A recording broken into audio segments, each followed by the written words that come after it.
It is set 6 and we are beating down in draft. Finals against Techno Shaman. Once again, starting off with a 7/7, looking to apply pressure with more big creatures. Either Tap Shaman and Flowstone Primordial will do very well with that. So let's see here if maybe we actually can get a positive trade from this right away, or if our opponent is forced to not block it, and in that case we open lane both of these guys.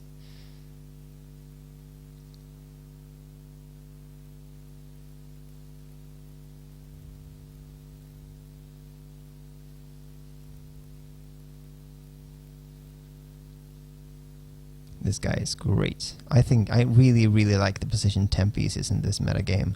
I think it's probably the best faction right now because of its big bodies at early player levels, and the mobility theme that it's got means that it's really good at pushing damage. And well, we're facing a fellow Tempest aggressive player, maybe. Well, that isn't gonna work out too well. So do we rather have a 6/3 or a 7/2? I think we'd rather have the 3, just because of the dark stone dark card. Okay, so we're winning in 3 lanes right now. And this Tremosaur isn't going to be too good because we're just blocking things. So we're fine with playing the Deep Branch Prowler in the Swamp Moss Ancient here, and I'm gonna see which lanes, or at least that's the play I'm looking to make.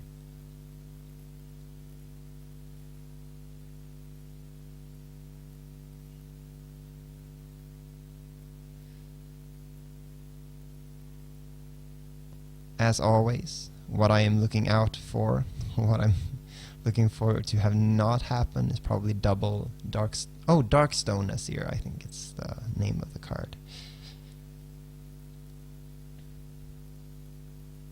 It's my bane in this format. Also a Tempest card. There you go, there's a Darkstone Nasir. Do you have the second one?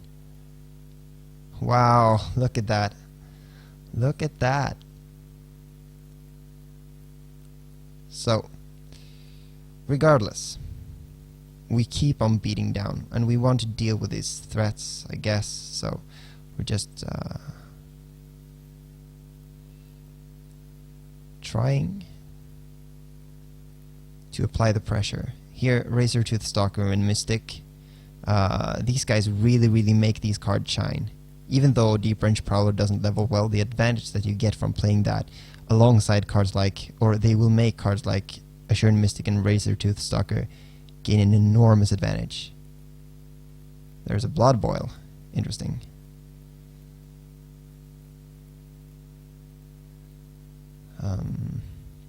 Yeah, the Mystic is kind of good. Although, there is a case to be made for the Ancient here and the Stalker there, because our opponent won't be able to eat our cards, and I do like that. I do like that.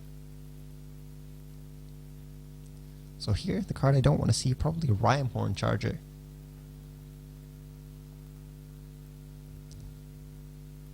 Which is a 5/8 with mobility. It's able to battle with this one and maybe connect it with a Darkstone Nasir. It was a Darkstone Nasir, wasn't it? Yep. Be able to take down both of these for the cost of 1.5 cards. Something like that.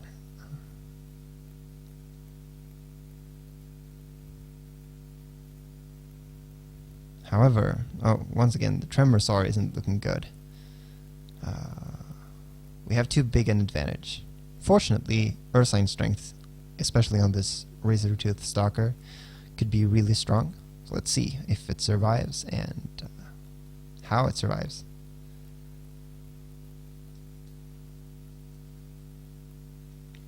Double Cloud Cleaver. That doesn't actually deal with...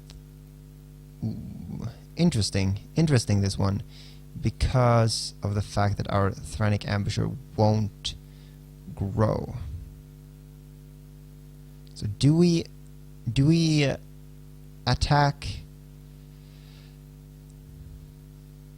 the creature with the Stalker? Just Ursine Strength the Stalker and beat on the Cloud Cleaver and get us the 7/7 here. I do like that as an option. Try to win in 4 lanes rather than to play something that doesn't quite trade with this. Yeah. Although giving up on the 11/10 is kind of tough, but this guy doesn't trade with either of these without help. What I do like also about the aggressive deck is that the Darkforge deck doesn't have time. Okay, sorry. Got to turn down my cell phone pretty quick.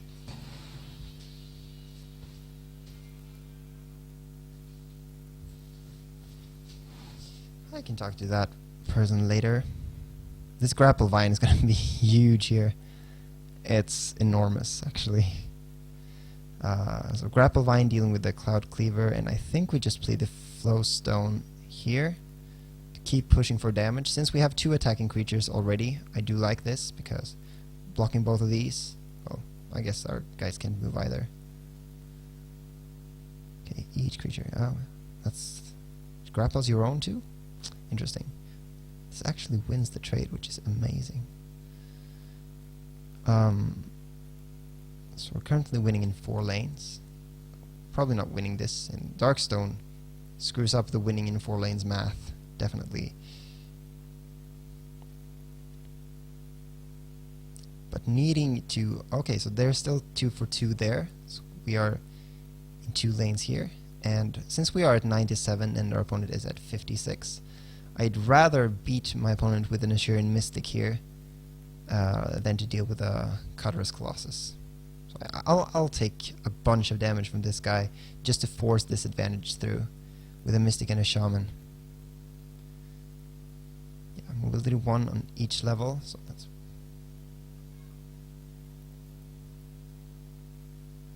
If the grapple vine dies, of course.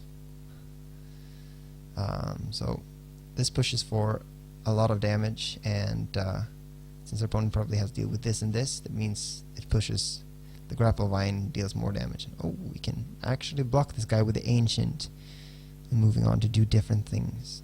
You have to block the grapple vine here, or well, or play a Darkstone Asir. So this, the breaker of aggro math, surely. Okay, so we can Flame Jet over here and deal with this guy because I don't want him to trade with something of mine. And being at 64, I'm a little more concerned about my life total. So let's block here. Also, our opponent is moving into a higher player level.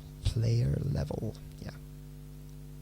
And this is kind of a brick, so this is where we may end up on the defensive for the first turn or the first time in this entire tournament. There's a Flesh Fiend that deals with the Aether Tap Shaman nicely. The Lava Fused Asir. I do like that because that means we can push damage with the Flame Jet and maybe Ursine Strength even.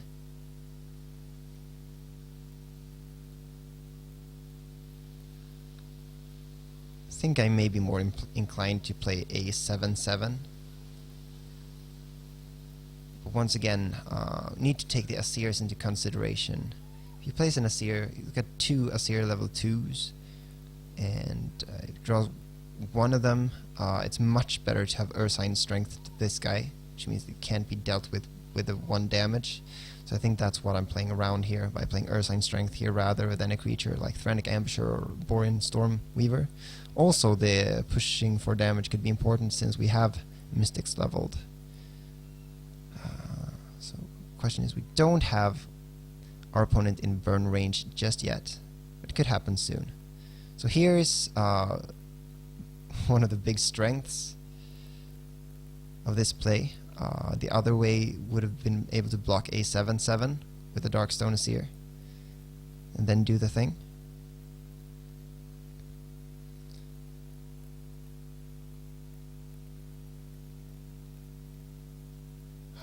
Question is, do we block here right away? I want to deal with this in one way or the other. I think we want to level the best spells to be able to deal the last 17 points of damage.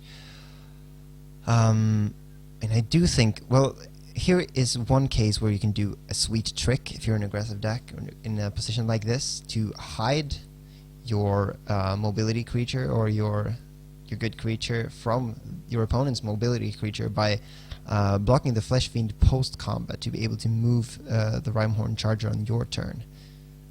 I'm not sure how good that is in this instance. Considering the cards that we have in the deck, didn't draw too well for during the last player level, and now, well, we are a bit... did we play both the Swamp Moss Ancients in level 1? I don't recall, because we are punished for that right now. Well, our opponent being at 17 means we are kind of also rewarded. So the Ancient there, and yep, okay. So there's a bit of punishment for that. Since our hand is so bad, there's a question on whether we could, because we don't deal 16 with basically anything. So I think I just rather play an Everflame Aura on this Cloud Cleaver Titan to be able to deal with it next turn. We're taking a lot of damage in this process, but I don't think we will get the tools to deal with this otherwise. And this is a really tough turn. We're having to block this guy with an Ancient. This Codrus Colossus is going to hit our face, and that's a Darkstone Azir that doesn't do too much because but this is the card that beat us this game. Because we are probably not winning this one. Unfortunately, couldn't crown. So let's see, what do we have to deal with our opponent's last maybe 11 points of damage if we play we don't really have a way to do that. We need a way to deal with the Starkstone too. So we just play the Prowler here, and if our opponent misses, I don't think we have many outs here. Unfortunately, these cards are good. Even just by themselves, they are really strong. Or really strong, maybe, well, at level 3, great. At level 1 and 2, can get some value out of them. This Swamp Moss Ancient is able to deal with this, but we're not able to deal with this. It means that we are dead. Well, certainly to this, facing a Darkstone, there were a lot of level 3s early on here. So let's see actually how we are dead. Let's look at the log later. We can see this game is a good game, Techno Shaman. You defeated us, and let's review the log here to see if there's something we could have done. I mean, this could be a level 3 and a good level 2 if we'd played differently.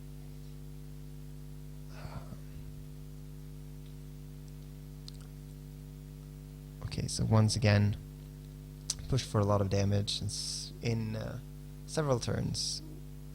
I didn't think we got too blown out by the Azirs, so there may be a fault in this strategy here.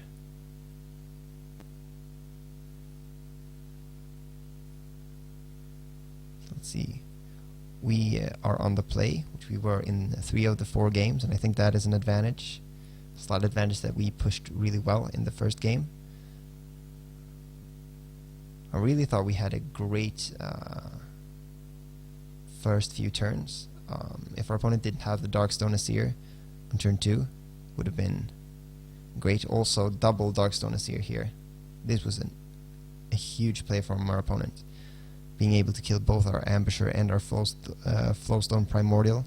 We also played around the one Azir, I think, by blocking the one guy and not the other. Would have been even worse if we'd done it the other way around, the blocks on turn 2. Playing Swamp Moss Ancient and Deep Branch Prowler, Codrus Colossus, what we're facing, and then Blood Boil was able to deal with the Deep Branch Prowler. And the case for a strong Blood Boil there. we played Swamp Moss Ancient and another Razortooth Stalker, so pretty aggressive there. And here we had the option to push on level 2.1. We drew double level 1, but Ambusher and Ursine Strength are pretty big.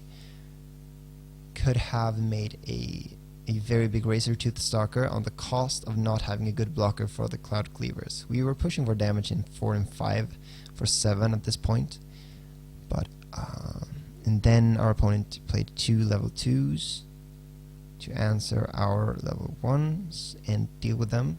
We did have the Grapple Vine, which turned out to be amazing in that turn. Unfortunately, Darkstone Azir and Bitterfrost Totem dealt with the Thranic Ambusher. So this is a good level 2, and this is a great underdrop, so a good deck construction from our opponent to have that card in the deck. Flowstone Primordial, this was a card that we were also, I'd say, punished for leveling, because, well, that was our level 2. Then we had another level 1 and level 2 Aether Tap Shaman and an Assyrian Mystic, and we attacked some face, dealing a bunch of damage, and then there another double level 2 here. In the end, we were able to play another level 1 in our third. Was third? Level 3. Didn't have too many of those. Yeah. And last turn was able to play the Flesh Fiend, our opponent. I think we were maybe thoroughly outdrawn here, but we also drew the wrong level 2s at the wrong time in the player levels. If we'd drawn the Swamp Moss Ancient earlier, I think the game would be differently. I think considering all of this, I played a good game of Soulforge here. I think I played the right strategy, and I tried to play around the Azirs to the best of my ability. Unfortunately, it wasn't enough, and we were defeated.